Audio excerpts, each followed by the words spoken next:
So far, I have been able to quote from the reports which I have forwarded during these early days to Sherlock Holmes. Now, however, I have arrived at a point in my narrative where I am compelled to abandon this method and to trust once more to my recollections, aided by the diary which I kept at the time.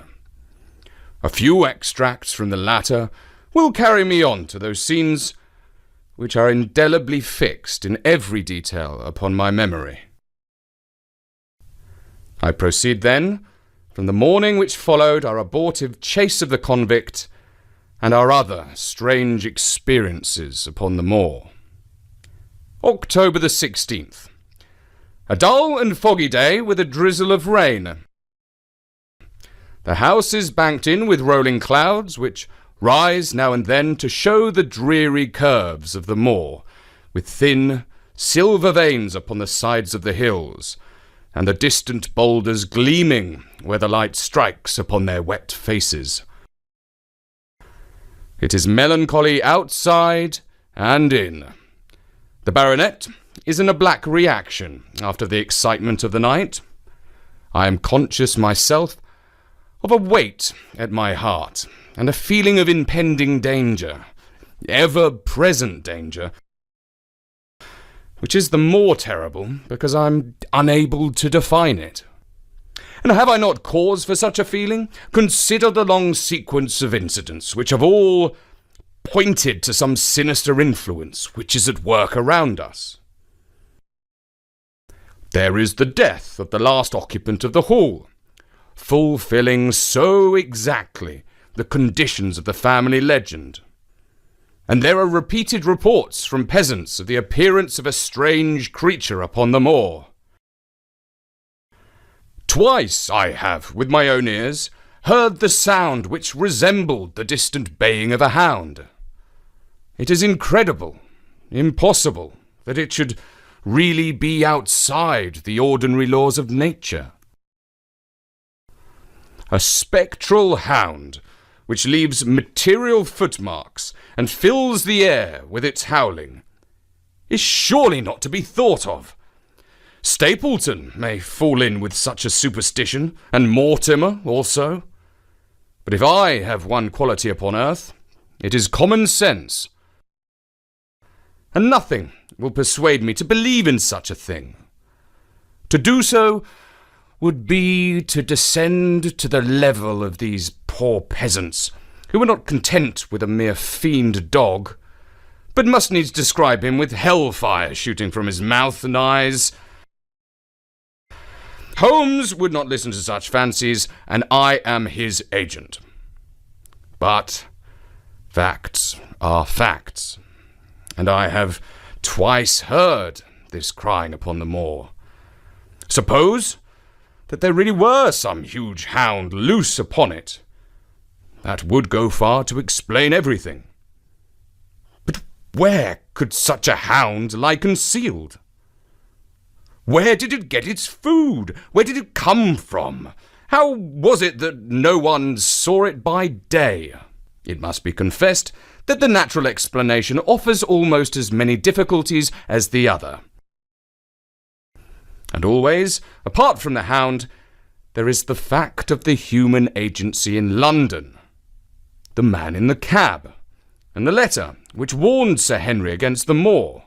This at least was real. But it might have been the work of a protecting friend as easily as of an enemy. Where is that friend or enemy now? Has he remained in London, or has he followed us down here? Could he be the stranger whom I saw upon the tor? It is true that I have had only the one glance at him, and yet there are some things to which I am ready to swear. He is no one whom I have seen down here, and I have now met all the neighbours. The figure was far taller than that of Stapleton, far thinner than that of Frankland. Barrymore it might possibly have been, but we had just left him behind us, and I'm certain that he could not have followed us. A stranger, then, is still dogging us, just as a stranger dogged us in London. We have never shaken him off. If I could lay my hands upon that man, then at last we might find ourselves at the end of all our difficulties. To this one purpose I must now devote all my energies. My first impulse was to tell Sir Henry all my plans. My second and wisest one is to play my own game, and speak as little as possible to anyone. He is silent and distrait. His nerves have been strangely shaken by that sound upon the moor. I will say nothing to add to his anxieties, but I will take my own steps to attain my own end.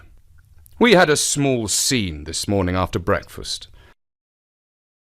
Barrymore asked leave to speak with Sir Henry, and they were closeted in the study for some little time. Sitting in the billiard-room, I more than once heard the sound of voices raised, and I had a pretty good idea what the point was which was under discussion. After a time, the baronet opened the door and called for me. "Barrymore considers that he has a grievance," he said. "He thinks that it was unfair on our part to hunt his brother-in-law down when he, of his own free will, had told us the secret." The butler was standing very pale, but very collected before us. "I may have spoken too warmly, sir," said he, "and if I have, I am sure that I beg your pardon. At the same time, I was very much surprised when I heard you two gentlemen come back this morning and learnt that you had been chasing Selden. The poor fellow has enough to fight against without my putting more upon his neck. If you had told us of your own free will, it would have been a different thing," said the baronet. "You only told us, or rather your wife only told us, when it was forced from you and you could not help yourself." "I didn't think you would have taken advantage of it, Sir Henry. Indeed, I didn't." "The man is a public danger. There are lonely houses scattered all over the moor, and here's a fellow who would stick at nothing. You only want to get a glimpse of his face to see that. Look at Mr. Stapleton's house, for example, with no one but himself to defend it. There's no safety for anyone until he is under lock and key." "He'll break into no house, sir. I give you my solemn word upon that. He will never trouble anyone in this country again. I assure you, Sir Henry, that in a very few days the necessary arrangements will have been made, and he will be on his way to South America." "For God's sake, sir, I beg of you not to let the police know that he is still on the moor. They have given up the chase there, and he can lie quiet until the ship is ready for him. You can't tell on him without getting my wife and me into trouble. I beg you, sir, to say nothing to the police." "What do you say, Watson?" I shrugged my shoulders. If he were safely out of the country, it would relieve the taxpayer of a burden. But how about the chance of his holding someone up before he goes? "He would not do anything so mad, sir. We have provided him with all that he can want. To commit a crime would be to show where he was hiding." "That is true," said Sir Henry. "God bless you, sir, and thank you from the bottom of my heart. It would have killed my poor wife had he been taken again." "I guess we're aiding and abetting a felony, Watson. But after what we've heard, I don't feel as if I could give the man up. So there is an end to it. All right, Barrymore, you can go. Have you got that slip?" "No, sir. It crumbled all to bits after we moved it." "Had Sir Charles received any other letters in the same writing?" "Well, sir, I took no particular notice of his letters. I should not have noticed this one, only it happened to come alone." "And you have no idea who this L.L. is?" "No, sir, no more than you have. But I expect if we could lay our hands upon the lady, we should know more about Sir Charles's death." I cannot understand, Barrymore, how you came to conceal this important information. You thought it might injure his reputation. Well, sir, I thought no good could come of it. But now you have been kind to us, and I feel as if it would be treating you unfairly not to tell you all that I know about the matter. Very good, Barrymore, you can go. When the butler left us, Sir Henry turned to me. Well, Watson, what do you think of this new light? It seems to leave the darkness rather blacker than before. So I think. But if we can only trace LL, it should clear up the whole business. We have gained that much. We know that there is someone who has the facts, if only we can find her. What do you think we should do? Let Holmes know all about it at once. I will give him the clue for which he has been seeking. I am much mistaken if it does not bring him down. I went at once to my room and drew up my report of the morning's conversation for Holmes. It was evident to me that he had been very busy of late. For the notes which I had from Baker Street were few and short, with no comments upon the information which I had supplied, and hardly any references to my mission. No doubt his blackmailing case is absorbing all his faculties. And yet this new factor must surely arrest his attention and renew his interest. I wish that he were here. October the 17th. All day today the rain poured down, rustling on the ivy and dripping from the eaves. I thought of the convict out upon the bleak, cold, shelterless moor. Poor devil. Whatever his crimes, he has suffered something to atone for them. And then I thought of that other one, the face in the cab, the figure against the moon. Hardly any, I think. Can you then tell me the name of any woman whose initials are LL? He thought for a few minutes.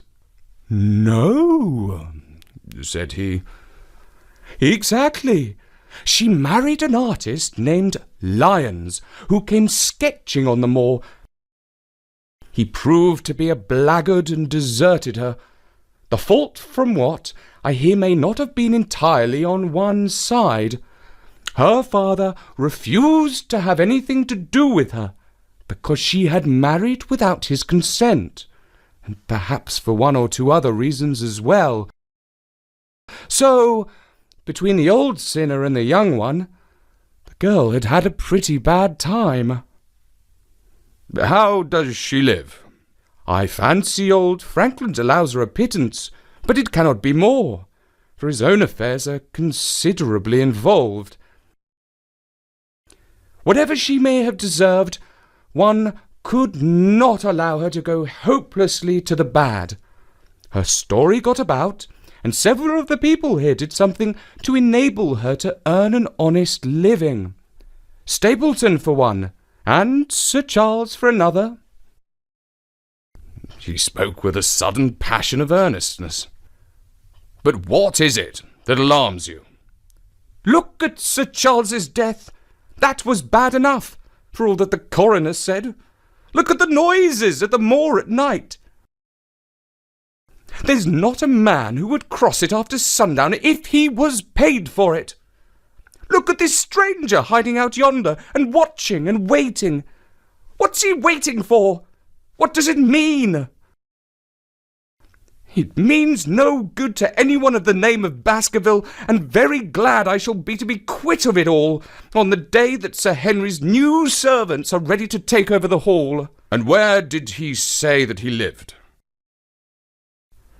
Among the old houses on the hillside, the stone huts where the old folk used to live. But how about food? Selden found out that he's got a lad who works for him and brings him all he needs. I dare say he goes to Coombe Tracy for what he wants. Very good, Barrymore. We may talk further of this some other time. When the butler had gone, I walked over to the black window, and I looked through a blurred pane at the driving clouds and at the tossing outline of the wind-swept trees. It is a wild night indoors, and what must it be in a stone hut upon the moor? What passion of hatred can it be that leads a man to lurk in such a place at such a time? And what deep and earnest purpose can he have, which calls for such a trial? There, in that hut upon the moor, seems to lie the very centre of that problem which has vexed me so sorely. I swear that another day shall not have passed before I have done all that man can do to reach the heart of the mystery.